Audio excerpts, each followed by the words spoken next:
పరిచయం చేసిన వారు శ్రీమతి ఝాన్సీ కేవి కుమారి. నమస్కారం అండి సావిత్రి గారు. నమస్కారం అండి. వెండితెరపై మిమ్మల్ని చూసి ఆనందించే ప్రేక్షక జనం ఈనాడు రేడియోలో మీ మాటలు వినడానికి చాలా కుతూహలంగా వేచి ఉన్నారు. మరి వారితో కొంతసేపు మాట్లాడాలని కోరుతున్నాం. అలాగే. ఇప్పటికి మీరెన్ని సినిమాల్లో నటించారండి? దాదాపు దగ్గర 300 రాబోతున్నాయి. ఇలా ఉంది. 3 సెంచరీలు. మరి వాటిలో మీ జీవితంలో మరపురాని ఘట్టం, పాత్ర అలాంటివి మాకు చెప్తారా? నేను అసలు సినిమాల్లో నటిస్తానని చెప్పనే అనుకోలేదు. అదే ఒక మరపురాని ఘట్టం అనుకోండి.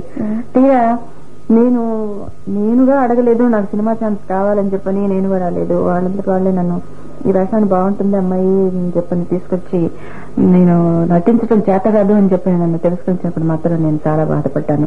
అంటే ఆ రోజులో నిజంగానే నటించడం చేత అయ్యి ఉండదు నాకు. కానీ అప్పటి ఎమోషన్ లో నన్ను ఎందుకు తీసుకొచ్చాను, నేను ఏమైనా సినిమా ఛాన్స్లు అడిగానా, నాకు ఎందుకు హీరోయిన్ వేషం ఇచ్చారు అని చెప్పి అనిపించింది. కానీ అలా చేయటం నా భవిష్యత్తుకి చాలా మంచి పని జరిగింది అని చెప్పి నేను ఇప్పుడు అనుకుంటున్నాను అనమాట. ఆ మాట కన్నా నటించడం చేత కాదు అనే మాట కన్నా రాకపోయినట్టయితే నా ఇదే కాదు, ఇదే నేను చాలా బాగా నటిస్తున్నాను అని చెప్పి అనుకున్నదేనేమో.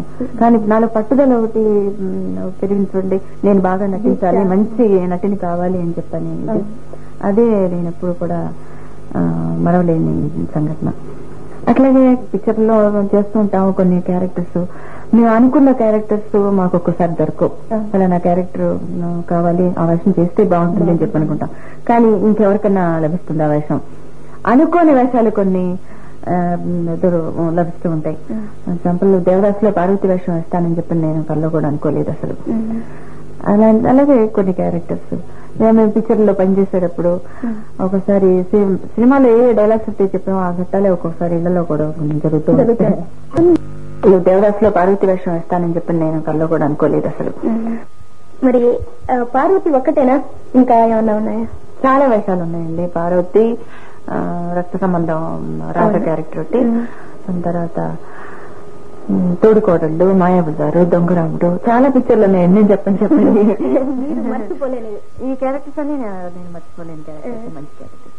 మూగ మనసులు, మరి చివరికి మిగిలేదు అని చెప్పని అది చాలా మంచి క్యారెక్టర్. పిక్చర్ సుమారుగా పోయింది అనుకోండి, కానీ నాకు డైరెక్టర్ గారు కానీ అందరికీ కూడా చాలా మంచి పేరు వచ్చింది ఆ చిత్రంలో.